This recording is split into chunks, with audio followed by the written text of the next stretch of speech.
Alors, mon nom est Anne Boyer. Je suis autrice depuis plus de 30 ans, productrice depuis une vingtaine d'années. Avec Duo, on a fait des projets comme Nos étés, ma mère, mon fils, Yamaska, bien sûr, et d'autres. On fait de la télé depuis plus de 35 ans, Michel Dastour et moi.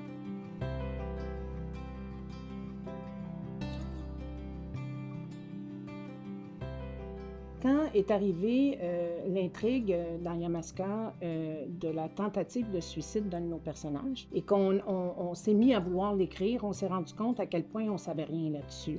Et je trouvais que le sujet était tellement délicat, le suicide d'un adolescent, c'est quand même pas banal, que j'avais pas le goût de me mettre les pieds dans le plat.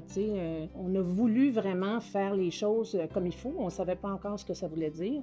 Puis on connaissait peu les enjeux liés au suicide et liés aussi au suicide à la télé, en fait.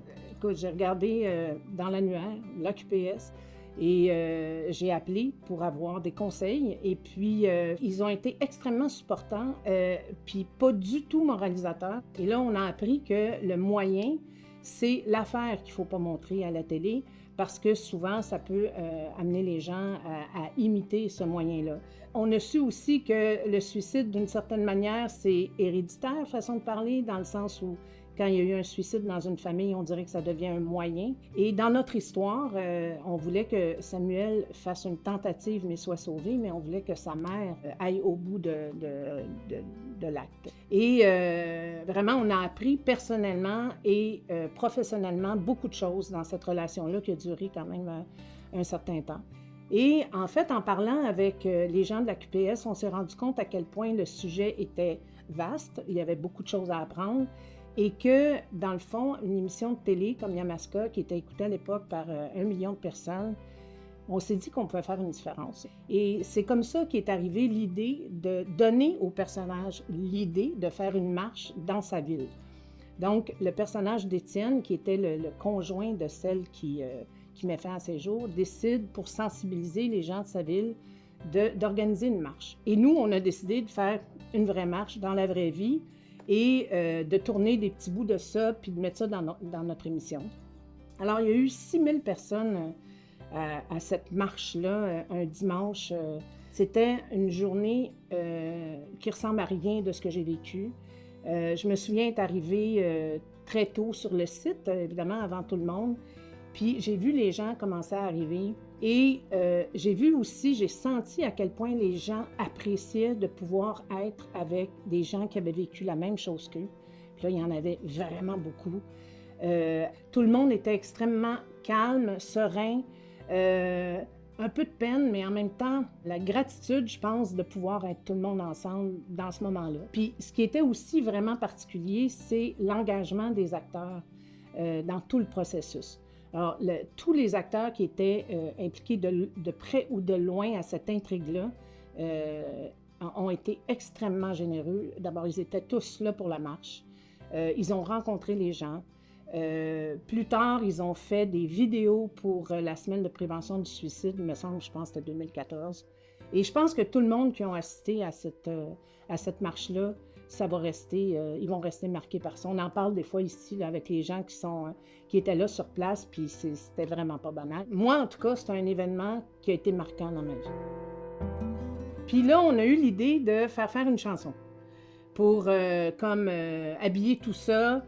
Et on a demandé à Bruno Pelletier, qui s'est adjoint Martin Berchand à la musique, puis Nelson Mainville aux paroles. Et il y a eu une chanson de fait. Je repensais à ça, je me disais, mon Dieu, on a fait beaucoup de choses finalement. C'est vrai, je ne te dis pas assez souvent que pour moi, tu es important.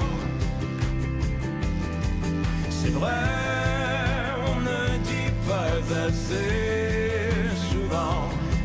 Je t'aime, je t'aime. Regarde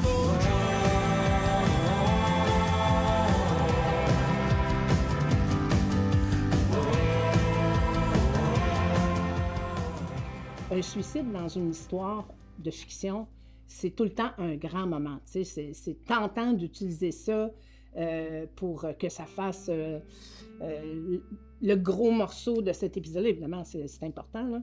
Et la raison pour laquelle, plusieurs années plus tard, j'ai décidé de m'impliquer dans la rédaction du guide, c'est justement pour ça. Je me suis dit, bon, moi, je l'ai vécu. Ça n'a pas été souffrant, ça a été que du positif pour moi. J'ai trouvé aussi que le guide, c'était quand même périlleux de ne pas avoir l'air de dire quoi faire. Mais je me dis, il y a des gens, là, des vraies personnes qui peuvent être atteintes par nos productions. Je pense qu'il faut quand même y penser, t'sais. Et c'est pour ça que j'ai décidé de participer à ça, pour comme être une autre auteure qui le fait, et que ça se peut, puis qu'on n'est pas brimé, puis ça fait juste, ben, si tu veux faire bien les choses, voici les questions que tu dois te poser. Je trouve que ma collaboration avec l'AQPS est positive sur toute la ligne, m'a aidé à être une meilleure personne, parce que j'ai appris plein de choses sur la prévention du suicide et sur le suicide. J'espère que ce qu'on a fait dans le cadre de Yamaska à l'époque, je suis certaine que ça a eu des impacts sur des gens, parce que je l'ai vu cette journée-là. Quand je fais le bilan de tout ça, c'est un bilan positif, personnellement, professionnellement, et voilà.